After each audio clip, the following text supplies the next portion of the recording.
Руслан, а кто бы мог подумать, что крупнейшая вспышка в регионе случится не где-то там, да, а в республиканской больнице? Слушай, это же уму непостижимо. Беда просто. пришла, откуда не ждали, на самом деле, в буквальном переносном смысле. И сейчас все это обсуждают и склоняют, каждый на свой лад, да. Но то, что меня расстраивает больше всего, что вот медики сейчас тратят свои силы, эмоции и время на какие-то разборки между собой. Что типа ищут, кто виноват. Хотя они нам всем нужны единой сплоченной команды, именно сейчас. Руслан, но ведь проблема кадров здравоохранения, она была ведь и до коронавируса, и мы по этому поводу собирали в студии экспертов вот буквально за несколько дней до того, пока до нас эта беда докатилась. Ситуация меняется стремительно, каждый день, да, поступает все новая информация, но как раз сегодня, именно сегодня, квалификация и компетенция медиков имеет особый смысл, значение для всех нас. И этот разговор остался актуальным? Абсолютно, да, и сегодня в выпуске мы будем об этом говорить. Главное, чтобы мы из этой войны вышли с минимальными потерями. Ну, дай бог, дай бог.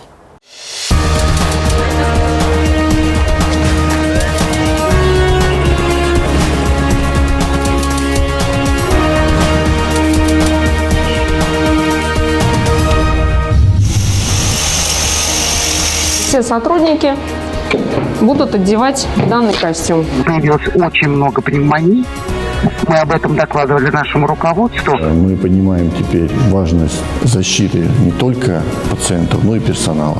Лечение активно получает противовирусные препараты, антибиотики, все есть в наличии. Или моя болезнь, или пандемия, что опаснее?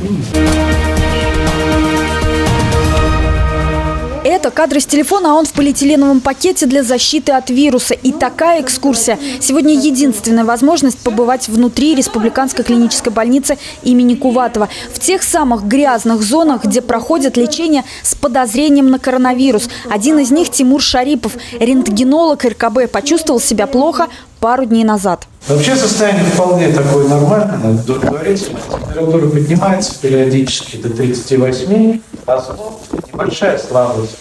На парацетамоле очень хорошо снижается. Лечение активно получает противовирусные препараты, антибиотики, все есть в наличии. Республиканскую больницу не планировалось перепрофилировать в инфекционный госпиталь, но после того, как она неожиданно для всех стала крупнейшим очагом распространения коронавирусной инфекции в регионе, выбора не осталось. Все случилось 6 апреля, как тогда казалось, внезапно. Двери клиники закрылись одномоментно, как только Роспотребнадзор получил положительный тест на коронавирус одного из пациентов. Для того, чтобы вирус не вырвался за пределы больницы, все ближайшие улицы подверглись так называемой ковровой дезинфекции. Внутри больницы оказались запертыми больше 1200 человек, половина из которых медперсонал. Утром следующего дня заведующая одного из отделений заявила, что страшный вирус появился в РКБ намного раньше. Заболеваемость эта шла уже в течение 2, наверное, недель. У нас появилось очень много пневмоний. Мы об этом докладывали нашему руководству. Руководство как бы говорило, что мы плохо работаем, то, что вот как бы вот у нас мы соблюдаем там эти все правила, и в связи с этим вот возникла такая вот ситуация. Следом министр здравоохранения республики Максим Забелин сообщил о возможных 170 заболевших, тесты которых перепроверяются до сих пор. 170 результатов, которые подлежат повторной проверке и направлены они в Роспотребнадзор с целью объективной оценки и подтверждения результатов. Каждый день в сводку по региону плюсуются по 2 десятка нововыявленных. Сегодня это 149 заболевших, 5 умерли, 336 под подозрением. В республиканской клинической больнице параллельно идет эпидемиологическое расследование, в результате которого предстоит установить, кто же был так называемым нулевым пациентом. В зоне риска несколько тысяч человек. Все, кто посещал больницу в последние недели. Благодаря нашим технологиям сейчас не обязательно эпидемиологу присутствовать в этом лечебном учреждении. Сейчас эпидемиологи находятся, те эпидемиологи, которые работают в республиканской больнице, они там находятся, они проводят эту работу, и посредством телефонной связи, электронной почты мы устанавливаем порядок и круг общения там, и лечения, и далее всех контактных и их ведения. Любое эпидемиологическое расследование должно быть закончено причиной возникновения этой ситуации. Прокуратура и Следственный комитет также начали проверку, в результате которой будет дана оценка действиям руководства РКБ и Министерства регионального здравоохранения. В такой непростой ситуации внутри коллектива Республиканской клинической больницы глава республики принял решение глаза в глаза встретиться с врачами внутри клиники. Облачившись в противочумный костюм, Хабиров лично отправился оценить обстановку в лечебнице. Вы сейчас нарабатываете самое бесценное. Да. Вот анализируйте, потому что мы вас еще помощью будем просить. После выписки из РКБ пациенты, как правило, продолжают лечиться по месту жительства. За последние дни на карантин полностью или частично в республике закрылись 7 клиник. Почти во всех случаях подозрения на инфекцию или его подтверждение было именно у тех, кто приехал из республиканской больницы. Наученные горьким опытом, врачи теперь каждый случай пневмонии в больницах сразу лечат как ковид-больных, не дожидаясь положительных тестов. На будущее то, что надо более жестко относиться к требованиям эпиданамнеза, эпидтребованиям. Здесь мы понимаем теперь важность действительно защиты не только пациентов, но и персонала. Потому что, к сожалению, у нас 12 сотрудников тоже имеют положительный результат, подтвержденный диагноз. Они получают необходимое лечение. Поэтому здесь действительно, да, мы сейчас стоим на страже не только жителей республики, но и на страже непосредственно наших сотрудников, своих коллег. Сейчас Министерство здравоохранения республики вместе с профсоюзом медиков решает правовой вопрос оплаты работы врачей в РКБ в столь нестандартной ситуации. Вопросов и юридических тонкостей много. Останется ли инфекционный госпиталь на территории РКБ, зависит от врачей, если согласятся в нем работать. Тем не менее, уже в мае на территории индустриального парка Зубова под Уфой обещают закончить строительство нового корпуса инфекционной больницы. Буквально за неделю здесь под крышу собрали гостиницу для врачей и начали ударными темпами возведение боксов для больных. Здание рассчитано на одновременное лечение 500 человек.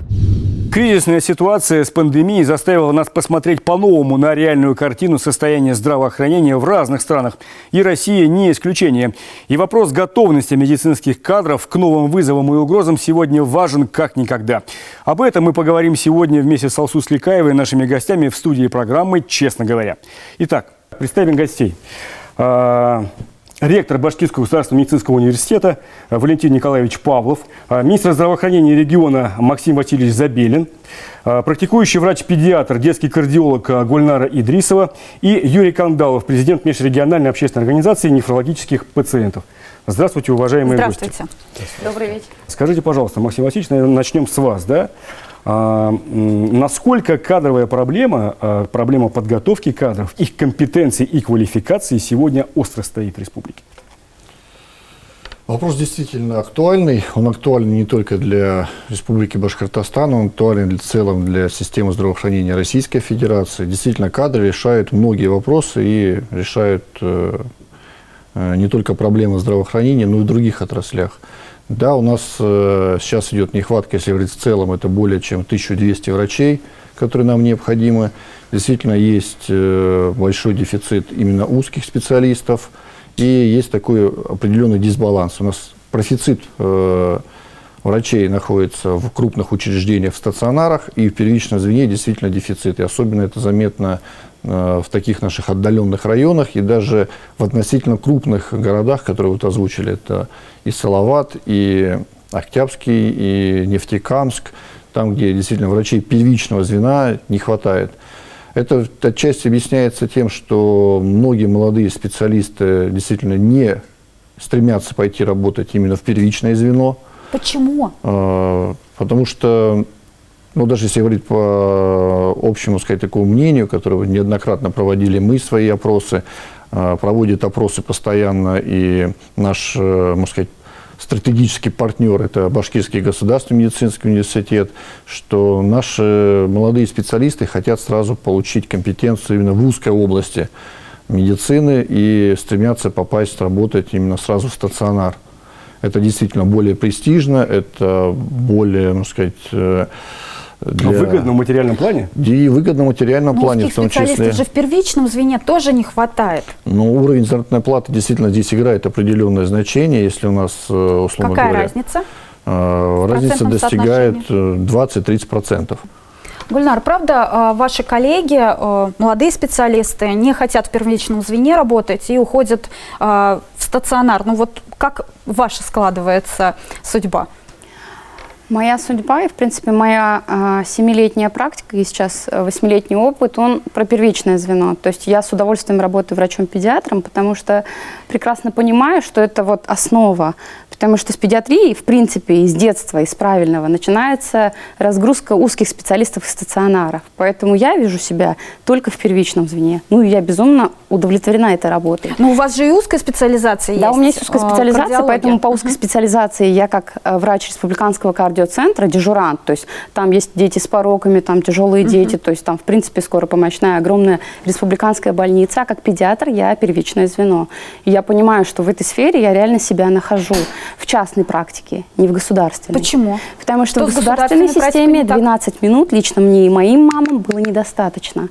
И я понимала, что в определенный момент, когда я уже перегорала, и когда ты там за 4 часа уже у тебя 57-й ребенок, и это сложно, просто сложно объяснять всем, ты либо, ну, то есть вот опять-таки устаешь, либо ты, чтобы не потерять себя, уходишь в частную практику. Вот я выбрала второе, и у меня совпало это, ну, с двойным декретным отпуском, и сейчас я осталась в частной практике, и понимаю, что моя образовательная деятельность, безоплатная, школа здоровья, блог, то есть все то, что ты делаешь для родителей бесплатно, она очень помогает вот в этой работе. То есть, в принципе, родители, читая основы какие-то врача, которому они доверяют, доказательной практики, то есть врача, который, в принципе, учится, и я считаю себя врачом, который каждый день учится, они уже могут не обратиться с экономикой. Это действительно очень важно, постоянно учиться. Абсолютно. Для медиков. Абсолютно. То есть я призываю всех врачей к этому, и если вот нас смотрят там выпускники, пациенты, педиатры, то есть все врачи, я к этому призываю. Валентин Николаевич, скажите, пожалуйста, вот в год вы выпускаете каждый год примерно около 1000 врачей, да? Да.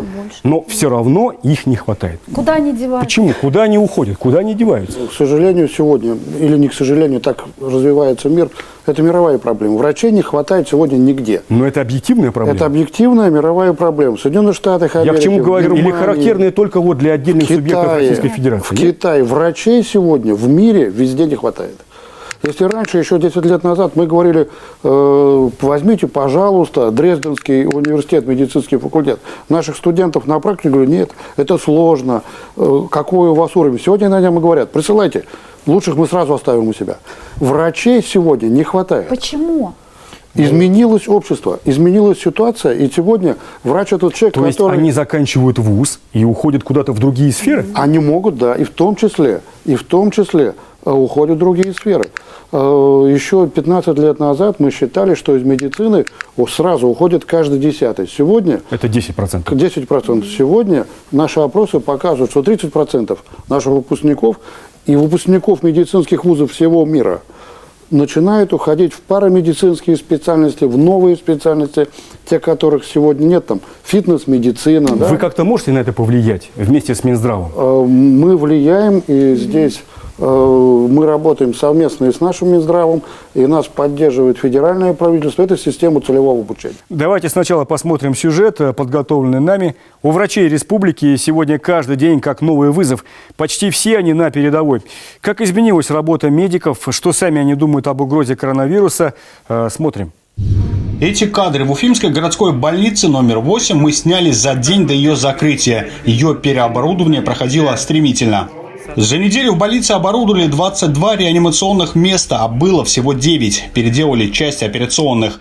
В данных аппаратах много функций внешнего физиологического дыхания. В иных случаях аппарат сам подбирает необходимый дыхательный объем, режим и сам. Остаться работать не по профилю, а с инфекционными больными, подвергая свое здоровье опасности, было добровольным желанием каждого медицинского сотрудника. Из коллектива 8-й больницы никто не отказался. Прошли переподготовку и сразу в бой. Проводилось обучение, согласно всем приказам Министерства здравоохранения. Прошли специальное обучение заведующей реанимации. Познакомился с особенностями ведения больных с коронавирусной инфекцией. Не страшно вам вот на фоне вот этого? Ну, страх, он всегда присутствует, но больше оптимизма. В знак благодарности и солидарности к дверям 8-й больницы неравнодушные уфимцы везут свою гуманитарную помощь. Вот от торгового центра привезли коробки с постельным бельем. А этот мужчина подарил такой дефицитный по нынешним меркам товар – защитные маски. Маски мы уже сами опробовали. То есть каждой упаковки по 10 штук. 1000 штук. В общем, спасибо. В дни карантина в Республиканском онкологическом диспансере операции идут в плановом режиме. Около 1000 сотрудников выходят ежедневно, чтобы вовремя помочь тем, для кого промедление может стать фатальным. В день по 50 хирургических вмешательств. Очередь не уменьшается. Главврач заверяет, к любому повороту карантина медицинский коллектив готов. Отработали на спецучениях. В данный момент мы готовы не в массовом порядке, не как госпиталь инфекционный, а как учреждение. Мы готовы к появлению единичных случаев пациентов с таким заболеванием. В приемном покое каждому новому поступающему особое внимание, проверка температуры, а также на другие признаки ОРВИ. Ко всем, как потенциальным носителям COVID-19. Пропустить такого внутрь значит подвергнуть тысячи жизней опасности. У нас имеется противочумный костюм. Это костюм «Кварц М1», многоразовый. То есть все сотрудники будут одевать данный костюм. Плюс имеется еще одноразовые костюмы. Это костюм инфекциониста. Пациенты как могут стараются соблюдать правила санитарной гигиены. Надевают маски, бахилы, перчатки. Только вот дистанцию соблюдать не получается. Коридоры слишком узкие. Или моя болезнь, или пандемия. Что опаснее? Стараемся защищаться же, маски, все, опрыскиваем. По опыту других стран для большинства онкобольных ковид смертелен, не выдержит ослабленной болезнью иммунитет. Эти пациенты в первую очередь относятся к группе риска, так как у них на фоне проводимого лечения, которое мы проводим, у них наблюдается иммуносупрессия. У этих пациентов достаточно высокий риск для заболевания респираторно-вирусными инфекциями, и, соответственно, коронавирусом. Поэтому врачи онкодиспансера сейчас развивают практику онлайн-консультаций. Пока это тяжелобольные, маломобильные пациенты и те, кто находится в отдаленных районах республики. Всего будет перепрофилировано более 2300 коек, если говорить, что в каждом районе будут созданы условия для лечения пациентов. Да, конечно, тяжелых пациентов мы будем лечить в организациях наших межрайонных центрах, в центрах, которые мы создаем в городе Уфа, так называемые ковидные центры. Также строится новый корпус инфекционной больницы, который будет введен в мае месяце. 32-я поликлиника в Черниковке обслуживает более 40 тысяч человек. Теперь здесь 2 входа. В первый заходят горожане без температуры. На входе их встречают волонтеры с антисептиком и бахилами. Прием пациентов разделили на 3 временных отрезка. С 8 до 12 пациенты 60+, с часу до 4 пациенты до 60 лет. И с 5 до 7 у нас пациенты с остаточными проявлениями ОРВИ. Между приемами осуществляется санитарная обработка помещений. Для персонала почти ничего не изменилось, но больше стараются ходить к пациентам домой, говорит главврач поликлиники. Да, чтобы поменьше было контактов у тех, кто маломобильный, да, то есть чтобы они поменьше ходили уже в лечебные учреждения, да, подвергались риску. Мы, наоборот, сами к ним приходим. Тех, кто приходит в больницу, предупреждают о необходимости держать социальную дистанцию. Сейчас уже стали работать лучше, внимательней, соблюдая дистанцию. Если кто не знает, предупреждает об этом. Для пациентов с температурой открыт отдельный вход. Туда можно попасть, следуя указателям на стене больницы. В отдельном кабинете пациента тщательно опрашивают, чтобы понять, что могло стать причиной заболевания. Одним из важных моментов является экспресс-анализ на содержание кислорода в крови. Сатурация 99, норма от 95 и выше, и пульс 76. У терапевта Владимира Бутурина в день от 5 до 9 вызовов. От поликлиники к очередному адресу 12 минут ходьбы. Предварительно с пациентом созваниваются. Признаки такие я бы сказал, не специфические особо, потому что при многих инфекциях, при пневмониях, бронхитах, обычных бактериальных, вирусных, может быть такая же симптоматика.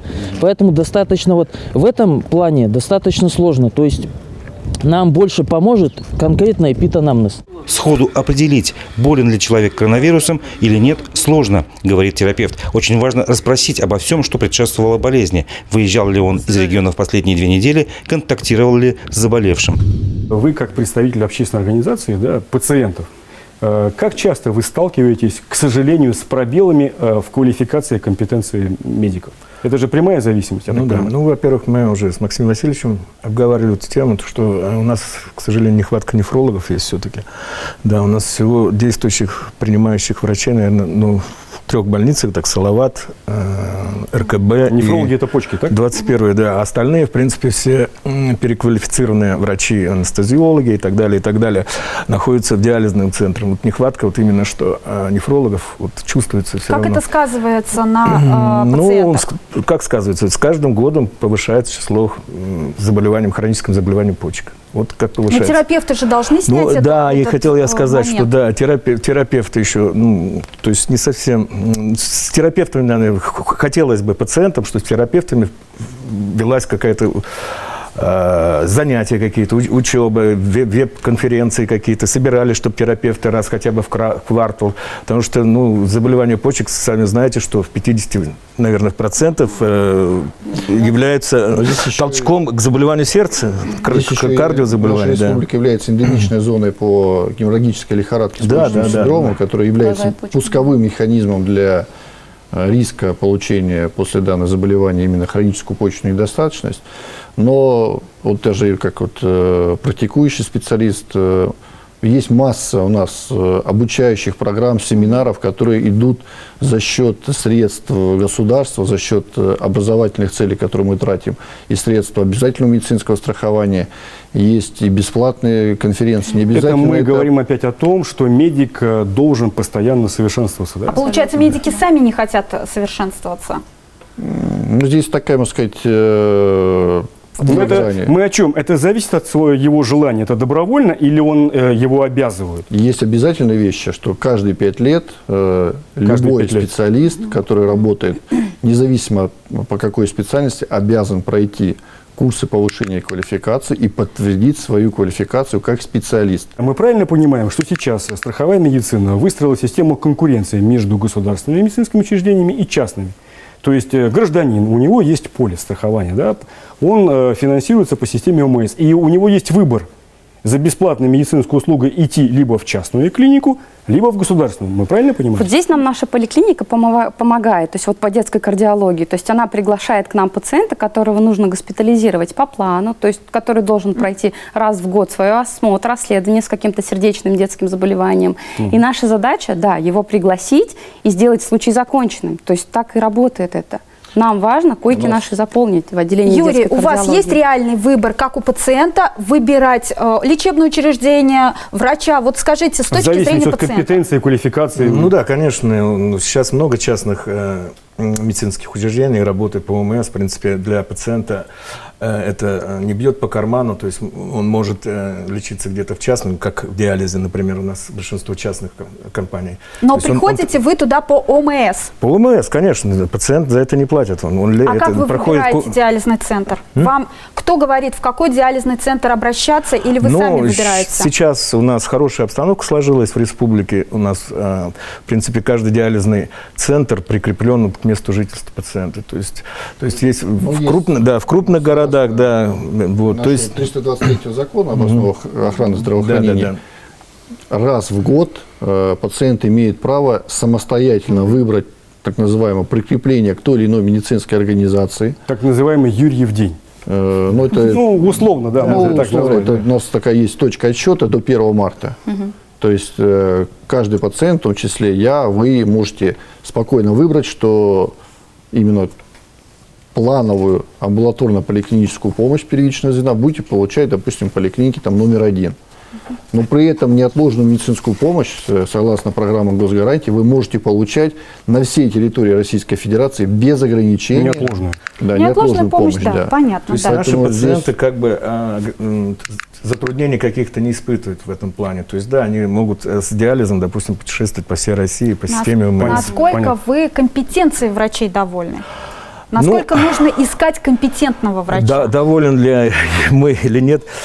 дело не в этом. Я считаю, что надо все-таки не только на квалификацию врачей тратить, так сказать, средства и время, а нужно тоже в первую очередь, наверное, на пропаганду здорового образа жизни, чтобы простой здоровый человек не превратился в пациента. Это уже в хроническое заболевание, да. И в этом, в принципе, нужно помогать и телевидению. Почему врач так долго учится? Потому что, к сожалению, несмотря на развитие всей нашей медицины, совершенствование медицинских методов диагностики, развитие техники, все равно нет универсального, одной таблетки, нет универсального приема для скорейшего выздоровления, либо обычной диагностики. Спасибо, а мы вернемся к разговору через несколько минут.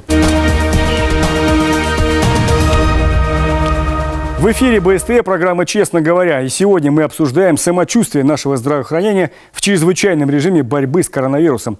Нехватка медицинских кадров ощущалась всегда. И сегодня это как никогда чувствительный вопрос. Задача по привлечению специалистов ставится не только перед главврачами больниц, но и перед местными властями в городах и районах. Как выстраивается эта работа, давайте посмотрим наш материал. Ирина Мусагитова работает врачом-онкологом в Чишминской больнице уже несколько лет. Устроилась сюда сразу после получения диплома. Приехала набраться опыта, а в итоге попала под действие программы «Земский доктор». Согласно его условиям, специалист, который решил переехать в село или поселок городского типа, должен отработать там не меньше 5 лет. Взамен же получает 1 миллион рублей, который может потратить на приобретение жилья. Программа «Земской доктор», конечно, это очень хорошая поддержка. Мы за эти средства приобрели жилье, обосновались в нашем районе. Теперь это наш район. Мы здесь решили остаться. Штат Чишминской ЦРБ с 2012 года пополнился десятками молодых специалистов. В поселок городского типа приехали врачи разных специальностей. Мне кажется, что это актуально в наше время. То есть в сельской местности не хватает врачей. И данная программа как бы помогает врачам материально. Ну и как бы я считаю, что в сельской местности можно набраться большого опыта. Руководство больницы старается создать для молодых врачей хорошие условия для работы. Мы здесь строим социальное жилье в поселке. Предоставляется по ипотеке это жилье на 15-20 лет. И они достаточно много желающих, которые вступают в эту ипотеку и получают жилье. По программе «Земский доктор» с начала года в районную больницу поступили 13 специалистов. Ждут еще 7 студентов, с которыми заключили договоры о целевом обучении. Здесь обещают, молодежь получит и опыт, и все необходимое для комфортной жизни на селе. Если брать аналогичный период прошлого года и этого, то у нас плюс 48 молодых кадров. А каким образом такое большое количество врачей вы сумели привлечь? Во-первых, это зарплата. Во-вторых, у нас заработала муниципальная программа благодаря нашему главе города Радмилу Мавлиеву. Она вступила в силу вот буквально в этом году и, в общем-то, дает большие преференции для начинающих врачей, медицинских сестер, фельдшеров. Им огромное спасибо за это. Но, естественно, зарплата врачебного персонала средняя по республике Башкортостан 72 тысячи. Это кто столько получает? Это средняя зарплата врача.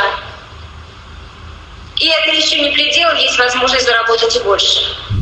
Есть ли проблемы? А они есть. Мы знаем в реализации программы «Земский доктор». Хорошая программа, но почему с таким трудом все-таки удается привлекать, особенно молодых медиков-специалистов, в районы, на село? Неужели 1 миллион рублей не привлекает? Это ведь приличная сумма. Ну, так скажем, разные ценности. Действительно, эта программа уже более 8 лет. Она с 2012 года функционирует. И сейчас привлекательна не только сама выплата этого миллиона. Люди хотят получить, наши коллеги, молодые специалисты, получить жилье, получить необходимый набор социальных услуг, чтобы был рядом фитнес-центр, чтобы была возможность ходить в кинотеатр, в театр, чтобы была возможность пообщаться со своими близкими, друзьями, иметь... Чтобы им было комфортно жить. Но ведь мы правильно понимаем, что это проблема не одного Минздрава, это же и в этом заинтересованы местные власти, разве нет? Да, поэтому у нас каждый глава региона имеет ту или иную, можно сказать, программу, набор социальных, так называемых, гарантий, которые помогают получить и служебное жилье. Если в настоящий момент нет свободной, можно сказать, служебной квартиры, это компенсация за поднаем этого жилья. Это первичное предоставление места в дошкольное учреждение для детей, это помощь в Валентин Николаевич, трудоустройстве это правда? супруга, Ваши супруги. студенты, что говорят о том, что им реально это все дают или все-таки с боем, с какими-то проблемами? Я приведу пример такой достаточно интересный. У нас есть совет студентов вузов, и грубо говоря, 50 вузов и 4 студента самых лучших встречаются с министром от каждого вуза. 200 студентов из всей Российской Федерации. С федеральным министром. С федеральным министром здравоохранения раз в год. И мы один раз провели анкетирование этих лучших студентов и спросили, сколько из вас хочет работать, а будет работать в первичном среде. О чем Максим Васильевич говорит. Участковым педиатром, участковым терапевтом. Какой был ответ? 0. Никто. 0. Ну почему? Ну вот у Гульнары же хорошо получается, она на этом хорошо зарабатывает. У нас, я вот еще раз, у меня была интересная ситуация. В гостях было 2 ректора. Ректор был Харбинского медицинского университета и был ректор медицинского факультета Мюнхена. И они все Китай и Германия, да? И они все жаловались, что никто не хочет ехать в Харбин. Никто не хочет ехать в Грац. Все хотят работать в Берлине, в Шанхае, в Пекине. Как долго после окончания вуза вы еще следите за своими выпускниками, если, конечно, за ними следите? Всю жизнь. С Гульнарой присматриваете? Это правда. Всю жизнь. Потому что они продолжают обучение, получают степень. Да. Всю жизнь идет. И то, о чем мы сегодня говорим, это возрождение, конечно, наставничества. Это актуальнейшая проблема, и мы с Министерством здравоохранения... Но проблема имеет место быть. Здесь работаем. Да, вот была утеряна связь поколений. Вот оплата за медицинскую услугу, да, оплата за медицинскую услугу привела к тому, что вот оборотная сторона медали. Я опытный врач, ко мне идут больные, зачем я буду кого-то учить? Обратная сторона этой медали. Зачем мне учить? Я себе положу конкурентов. Спасибо, а мы вернемся к разговору через несколько минут. Все хорошо, руки обрабатываем. Так начинается день каждого из волонтеров-медиков, штаб которых расположился в одном из корпусов БГМУ. Заявки от пожилых уфимцев поступают в колл-центр. Оттуда раздаются волонтерам. Они доставляют и лекарства, и продукты питания. То есть они оказывают такую помощь пожилым и маломобильным гражданам. А если человеку нужна чисто социальная помощь, то эти заявки передаются в соцслужбы.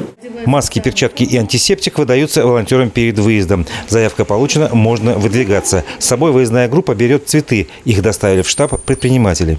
Мы сейчас должны поехать в магазин, купить необходимые продукты. Вот, затем заедем в аптеку, приобретем препарат и выдвинемся уже к ней на адрес. В заявке пожилая уфимка просит приобрести хлеб и молоко конкретной марки в торговом центре рядом с ее домом. А за лекарством ехать приходится в пункт интернет-доставки. Вся поездка в целом занимает около 2 часов. Спасибо огромное. Все это чеки ваши. Всего доброго. До свидания. Наркиза Вильданова в волонтерском движении 7 лет. После окончания вуза осталась работать добровольцем. И ни на минуту не пожалела об этом. Мне вот что очень важно сейчас, вот именно в данный момент, я поражаюсь тому, как, оказывается, все-таки мы можем сплотиться не только волонтерами, у нас всегда волонтеры дружные между собой, но вот то, что нам сейчас люди помогают, то, что они предлагают свою помощь, это вот прям на самом деле трогает до глубины души. Скворцова, тогда министр здравоохранения, была вынуждена публично признать, насколько я помню, да, фактически развал первичного звена здравоохранения. Фактически это прозвучало так. Она констатировала, что мы привели наше первичное звено к плачевному состоянию. Это, я цитирую, это было сказано на всю страну. Существуют же определенные нормы обеспечения врачами, и мы, к сожалению, не можем дать каждому пациенту по кардиологу, по стоматологу, по офтальмологу. А сегодня часто у нас именно так ставится вопрос гражданами. Ожидания общества намного выше, к сожалению, чем реальные возможности это недостатки страховой медицины. Ну, здесь можно, знаете, как сказать, мы действительно работаем над вопросами действительно доступности и чтобы пациент мог записаться. Но, как показала аналитика, действительно у нас многие хотят попасть к неврологу, болит спина. Но при этом причины боли в спине – это масса, начиная от воспалительных изменений там, в легких, не только именно сама проблема спины, это может быть и проблемы с почками быть. Это может быть действительно. Поэтому у нас сейчас самостоятельная запись пациента к узкому специалисту прекращена. Мы сейчас по нацпроекту здравоохранения должны нашим пациентам, всем объяснять, вам, нам как пациентам, что ответственность за свое здоровье – это задача пациента, а не задача врача. В нашей стране сейчас, я вижу это среди большого количества своих молодых мам, что это они считают, что ответственность врача. Такого быть не должно. Коротко резюмируем наш сегодняшний разговор. Валентин Николаевич, есть свет в конце тоннеля? Есть такая у нас традиционная фраза в кадровой теме. Вот в прошлый год он был у нас переломный. Пришло в систему здравоохранения где-то, в государственную систему, 1200 человек, ушло из системы государственной 850 на пенсию, в другие регионы, в декрет. Но уже плюс. Мы пошли, мы переломили, и мы идем в профиците. Мы идем в профиците. И все условия для того, чтобы дальше идти в профиците, у нас есть. То есть вот мы такой перелом сделали. Это уже, да, внушает оптимизм. Да. Максим Васильевич. Да, у нас есть четкие критерии, есть четкие... Другого ответа мы от вас и не ждали. Четкий план, да. Это активное взаимодействие и с нашим университетом, это взаимодействие с выходцами из Республики Башкортостан, которые проходят обучение не в Башкирском государственном медицинском университете, а в соседних регионах. Это меры социальной поддержки, которые с каждым годом все больше и больше возрастают. И та законодательная база, которая изменилась и обяжет наших так называемых целевиков вернуться в первичное звено, вернуться узких специалистов на работу от той медицинской организации, которые получили направление, минимум на 3, 4, 5 лет. Я хотела бы, наверное, обратиться к своим коллегам, пожелать им просто желания, терпения, мотивации, не уставать, не выгорать, работать, верить в свою мечту, в то, что мы не просто так пришли в эту профессию, это долгий путь, он обязательно будет вознагражден. Спасибо, уважаемые гости, вам за честный, предметный и, главное, конструктивный разговор. Спасибо. Руслан, смотри, уже стену новые инфекционки возводят. Ну как же все быстро?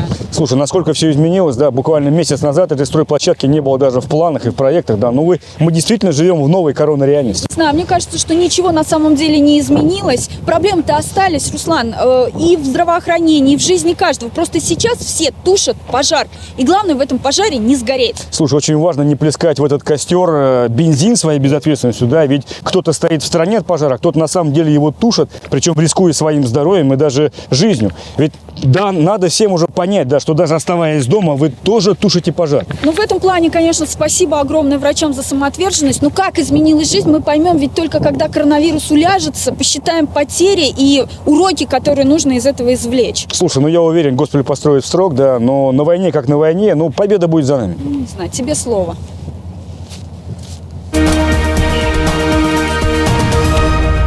В условиях новой коронной реальности мы все переходим на военный язык.